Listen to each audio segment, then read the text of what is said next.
Soc arquitecte dissenyador de Barcelona i que quan em vaig jubilar vaig dir de vindre aquí, a Mataró, al Maresme, i començar a pintar i dedicar-me professionalment a això, que és el que havia fet de hobby i que havia compaginat amb la meva feina anterior. Jo potser diria que sóc un pintor que ha fet arquitectura i no un arquitecte que pintava. A mi m'agrada sobretot la figura i el paisatge urbà.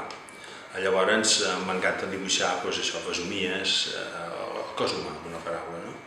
I per tant aquesta és la base, el 80% del que faig són retrats. Retrats amb tècnica de l'oli, però bàsicament d'aquarel·la, que és el que més sembla que puc fer ràpidament i tot això. Lo interessant és això, que cada persona és com un paisatge realment i diferent, i per tant tens que buscar aquella expressió, el que hi ha més enllà de la fotografia. O sigui, la pintura realista és allò que podem trobar darrere del mirall. Una cosa és la fotografia i l'altra és el que vols transmetre més, dramatitzant poder una mica més la persona.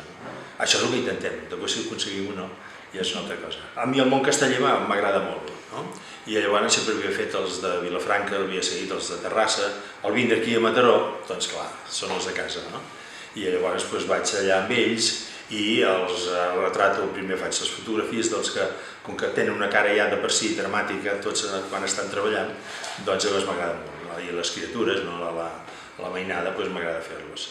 Els he començat a fer i això ha agradat i ara ja soc oficiosament com el pintor dels castellers.